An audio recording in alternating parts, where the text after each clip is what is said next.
Are you one of those misguided NASCAR fans that is currently stating we should dismiss a portion of Richard Petty's career due to the idea that he was racing at one time people of inferior equipment and not so talented as him, and therefore it was easy for him to gobble up all the wins early in his career? If you're one of those fans, I have a few words for you. God bless your heart. Stay tuned. In this installment of the Monday Morning Racer, we're going to be taking a look at why we should be calling the King the King. I'm Lee Kraft. Give me a like, share, and subscribe here on the Monday Morning Racer as I try to keep you up to date on a wide range of motorsports topics. So, Kyle Busch recently won his 200th combined victory over the top three NASCAR levels, Trucks, Xfinity, and Cup. And that began to create the discussion, the stir of where does these 200 wins rank within NASCAR? What kind of driver does that make Kyle Busch? And for my opinion on that, I'll have that video at the end of this video for you to click on and to enjoy viewing. With Kyle Busch's 200 wins, though, there are those that are saying that he has tied Richard Petty. There are those that are saying that he has actually accomplished something greater than what Richard Petty has done. And the defining line is this.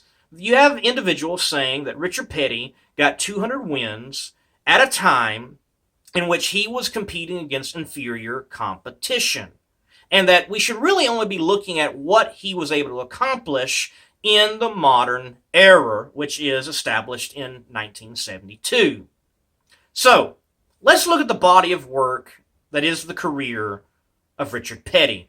The numbers are this: 200 Cup Series wins before and after the modern era, 7 championships in and outside of the modern era. Let me break down some of the wins of those 200 wins. He had 7 Daytona 500 victories, 1 Southern 500 win, 2 World 600 wins, which we would understand as a Coca-Cola 600 today, 2 wins at Talladega, 3 Bristol wins, 15 Martinsville wins. The man has a lot of grandfather clocks. He should never not know the time.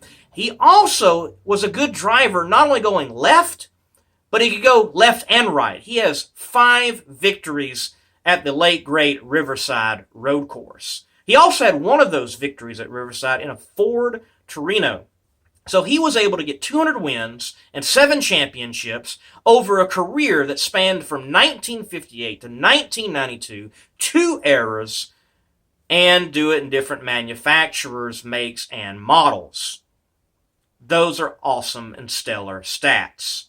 And by his peers and by the media, because of what he's accomplished, he's known as the King. Now, many people, though, want to look at what he's done just at the modern era. And in the modern era, from 1972 to the present day, with Richard Petty ending his career in 1992, he won 4 championships.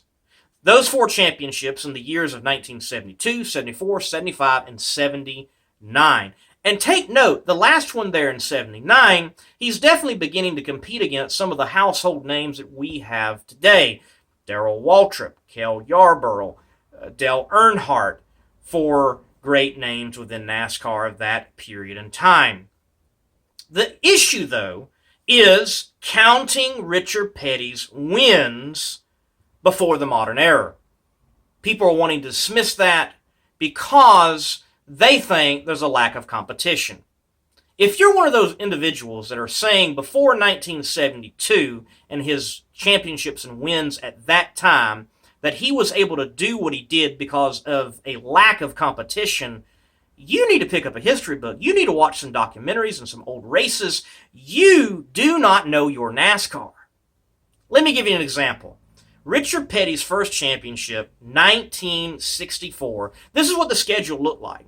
There were 62 races. What a grueling schedule for people who didn't have huge haulers, tons of employees, and a lot of dollars backing them to go out and race. 62 races, and this is what it looked like over that schedule. 23 dirt tracks, 4 road courses, and 10 super speedways, and many other speedways making out the rest of the 62 races. Now, Richard Petty won a lot of races that year, but I want to name off a few of the other drivers that won alongside him that year. Ned Jarrett, Fireball Roberts, Junior Johnson, David Pearson, Buck Baker, and also some heavy hitters outside of NASCAR who made a few races over the year, including Dan Gurney and A.J. Foyt. Ladies and gentlemen, you're looking at an era that many want to dismiss and say there was no competition, yet you have Ned Jarrett, Hall of Famer, you have Fireball Roberts, who was accounted to be one of the greatest drivers of his day and time before his career was cut short in a fiery accident at Charlotte. Junior Johnson, the last great American hero himself, a Hall of Famer because of what he did in the car and also what he did as an owner. David Pearson, the man with 105 wins, 3 championships, a NASCAR Hall of Famer. Buck Baker and Bobby Isaac, great talents of that day and time. Dan Gurney, an individual that is in the Motorsports Hall of Fame, in and out of several different types of cars and sanctioning bodies, and a winner in all of them. A.J. Foyt, one of the greatest names in IndyCar racing. And those individuals raced, won, competed against Richard Petty, and he competed against them and won a championship in 1964. If you're an individual that is stating we need to dismiss a portion of Richard Petty's career, you're missing it. You're not seeing the king in all his glory. When you put it all together, he is truly the king of NASCAR. No matter what period he was in, he was winning races, he was winning championships, and competing some of the greatest names that we attribute to NASCAR today. So, I want to end with a few quotes. Dale Earnhardt Jr., earlier today, in one of his media outlets, stated this concerning the idea of people dismissing some of Richard Petty's accomplishments because of competition. Dale Earnhardt Jr. said, "Blows my mind that we take something so sacred," referring to the 200 wins, and taking them out of perspective. It's disgusting. It's insulting. And I agree with Dale Earnhardt Jr. there.